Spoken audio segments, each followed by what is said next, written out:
Hey everyone, Mariana here to invite you to the Yoga and Psyche Immersion that I'm going to be offering at Kripalu Center for Yoga and Healing.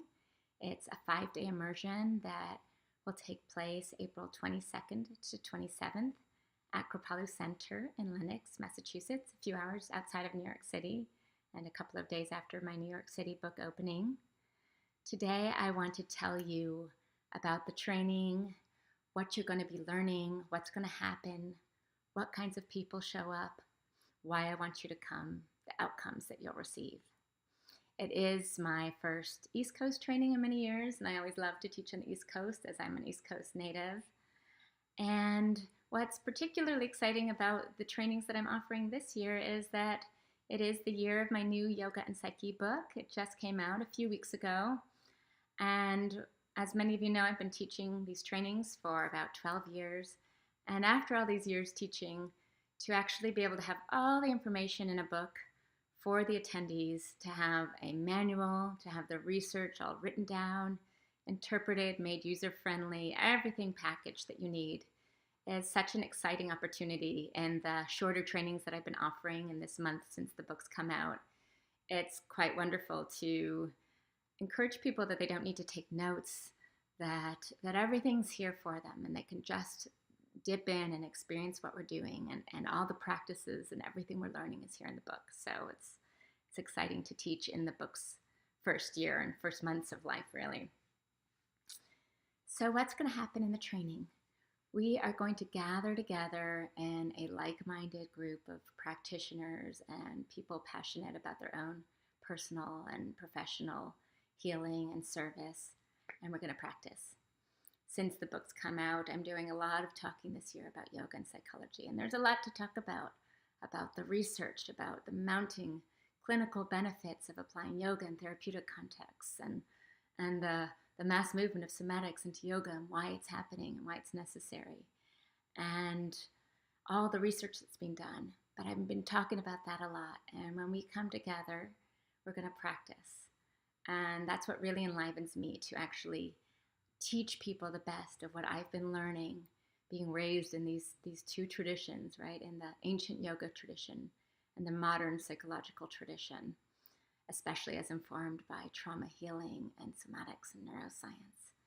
And what happens when we weave these traditions together, and weave them together not only from contemporary psychology as we know it, but again, these great advances in modern psychology combined with not only physical yoga, which we certainly include and practice, but pranayama, or breathing, meditative aspects, visualization, and my own deep background in tantric yoga and Buddhism, which I've been studying really my whole adult life. And I'm going to give you tools. And these tools are drawn from the yogic tradition, right? And its great depth and its endless emergence of new tools, and also from the psychological tradition, particularly in this training, which is called Psychological Integration Through Yoga. I'm going to be drawing on tools from somatic experiencing, which is a powerful methodology founded by Peter Levine. And I've been a practitioner of this method for many years. And when I initially began to study the method, I was already a psychotherapist and I was already a yoga teacher. And as I began to learn these practices, they were like this seamless link between the two traditions, although it wasn't articulated in the training. So in this intensive training that I did, I used the help of my wonderful teachers and guides and clinicians to help me articulate how these traditions seamlessly blend, how these new, really new and codified methods of trauma healing, of how psychology works in the body, right? Where they meet these ancient practices of yoga, and how they bring, as the book's subtitle suggests, healing, right? Personal, psychological healing to our wounds, to our existential human challenges, and transformation, spiritual and personal, vocational, and joy and thriving. And the benefits are both for ourselves, intended for ourselves, and then for anyone who we touch, whether it's those in our family, any kind of working environment, those who are called to serve in a professional environment. We will be learning by doing. So we will engage in practice. I'll show you the practices. I'll demonstrate them. I'll send you off to work with each other, and you can start to own them. You experience the benefits right away because they've been so well codified. And then you can start to articulate them in your own language. And my goal is certainly that you come out of the training with tools that you can apply immediately to your own life and to your vocational environment. The advantage of working in this longer retreat setting is that it provides an intimacy and a safety and the time to really unfold the practices. My preferred environment to teach these practices is actually in a deeper setting, and it's because I often consider the psyche like a delicate flower, a many-petaled flower. Right? And the psyche opens in response to love, safety, gentleness, and its own timing. So when we gather together in an immersion and we have the safety of a group setting, we have the time for things to unravel, you have the space throughout the day for things to integrate and for you to sit with and walk with and explore in between sessions the material and to be nourished by food that's prepared for you, then the practices really have time to flourish. We don't just have to take them and run. We get to unfold them day by day. Everything's cumulative. And also the goal of the retreat center environment is to provide nourishment. And I think that's something that all of us need. So we will be learning all of these things and exploring. But my personal wish and commitment is that everybody come out more nourished, more filled up than when they came in. So who will be there? What kind of people gather? My favorite part, perhaps one of my favorite parts of these immersions, is the great surprise of who comes. And ever since I've been teaching yoga and psyche and expanding it and putting on international conferences, part of what happens is that the people who are interested in integrating these two disciplines from so many different backgrounds, they show up and I get to meet them, but they get to meet each other. And incredible collaborations have transpired from people who have met during these trainings. I get psychiatric nurses, I get people working in jails and with youth and with eating disorders and with babies and with elderly. There's all the mental health practitioners or people who are working in those kinds of healing professions.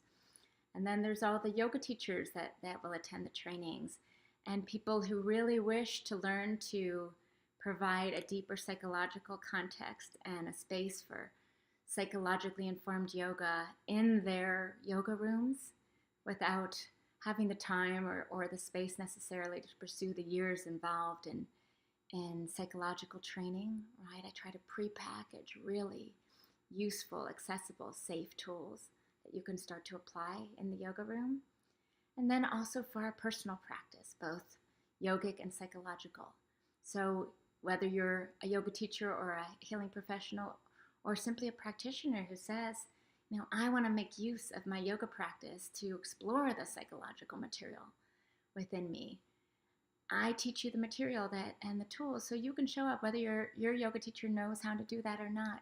You learn when you get on the mat that how to pay attention to the psychological content, how to know when it's arising, what to do with it. Rather than the simple tools of returning to the breath, there's a plethora of tools that you can actually attend to the images and sensations and emotions that are arising in the context of yoga and learn to address them and process them and metabolize them without getting overwhelmed.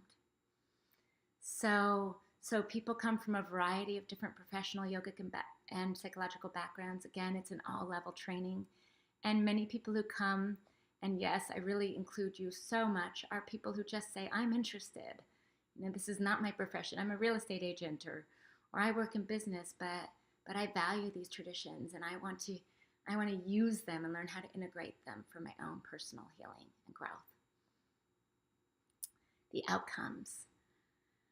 You're going to leave the training really knowing, how these traditions come together and how they can benefit you and in so many different professional environments.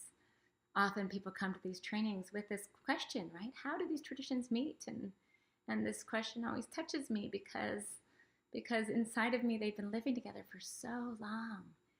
But I understand that question, right? And I can take them apart and show you in order that you can weave them together in your own life.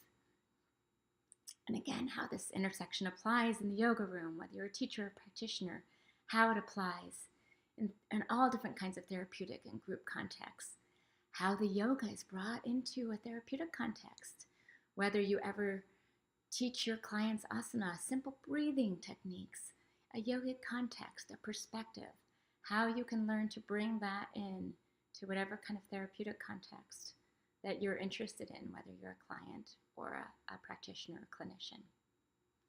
You're going to leave with tools, you're going to leave with new friends, and where do you get more information? Everything is on my website for the book, on my personal website, and my website for the book, yogaandpsyche.com, or just type in yoga and psyche and my name and everything comes. Or you can go to Kripalu's website, www.kripalu.org, and just type in my name in the search engine and everything will come up. And also, if you find this material interesting but can't attend the April training, please just go to my website and put your name on my mailing list so you'll be informed of future trainings. I often offer a yearly online training for those of my readers who live abroad and can't make it, or people whose circumstances don't afford that capacity or luxury. So all are invited, and wishing you all just beautiful success in all your ventures. That's all for today.